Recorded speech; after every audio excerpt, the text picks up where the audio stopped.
What's up, guys? This is Bolt Struck with Duck, and today we're going over the Chargers trade deadline moves. So just so I don't forget anything, I did write them down here. So the Chargers made the following moves. Nothing.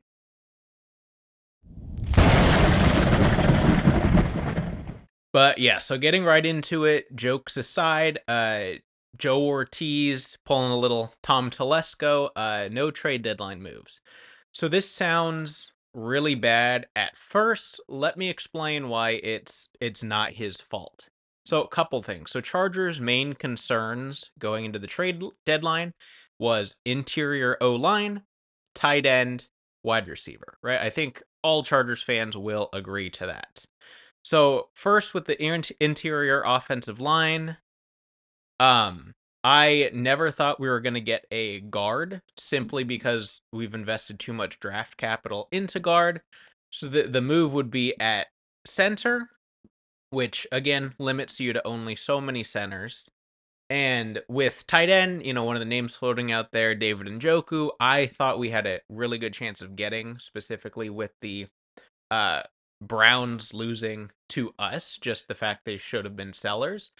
And I don't know if you guys knew this or not, but no interior offensive linemen or tight ends were moved at the trade deadline.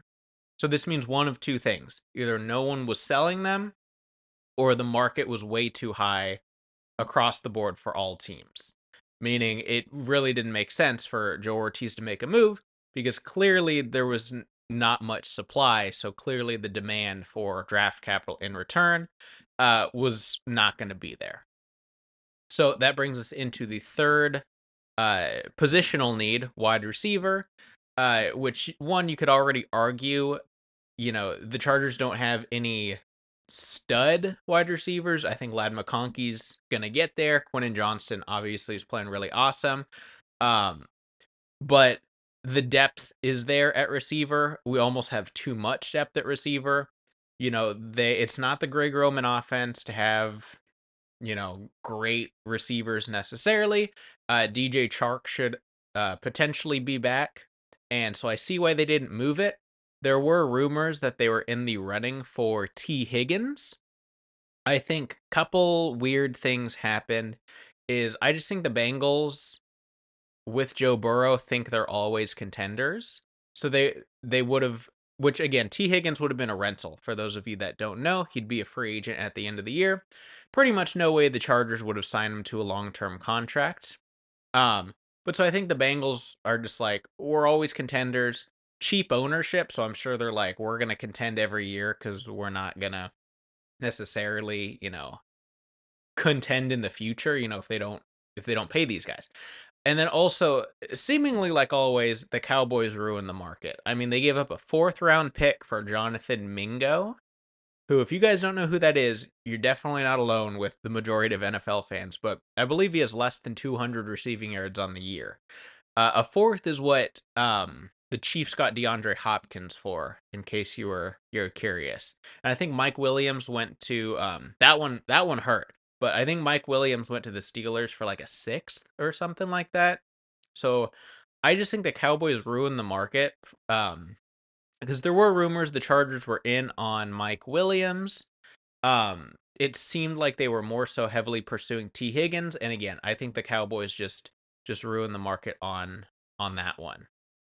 Um, the other name floating around was Marshawn Lattimore, which would have been awesome, but our cornerbacks and our defensive backs have been playing lights out and really no need. If anything, you want the rookies to keep playing. You don't want to take them out, stall their progress. So I'm fine with no moves there. So kind of a bummer. Would have loved a center. Would have loved a David Njoku. I never thought T. Higgins was realistic. Just from a personal standpoint, would have loved Mike Williams back, but things happen. So there is logical explanations for the lack of movement at the trade deadline. Just one of those years just didn't work out for the Chargers' positional needs.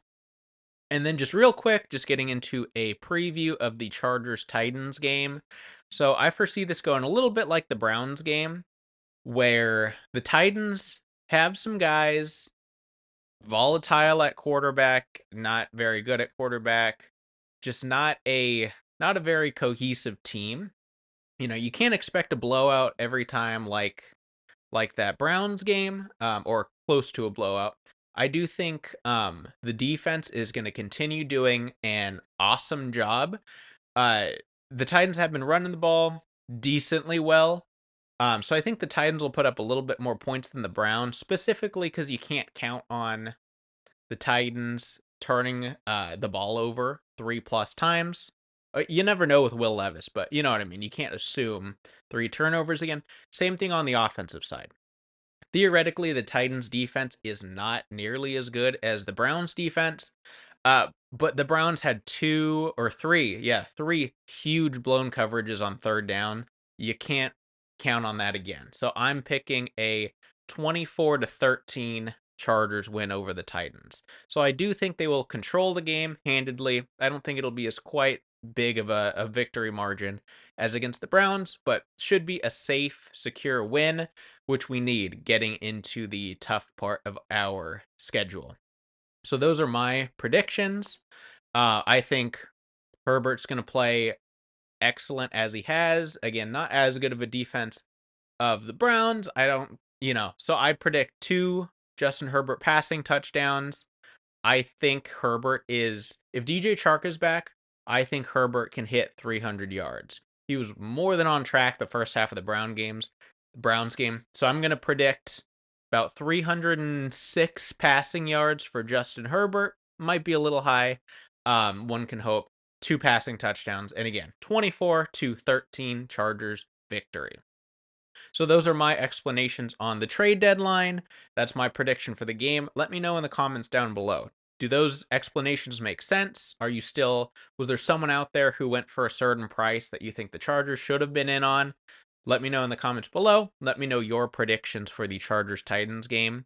And make sure to like the video, subscribe for more Chargers content, and I'll see you guys in the next one. Thanks.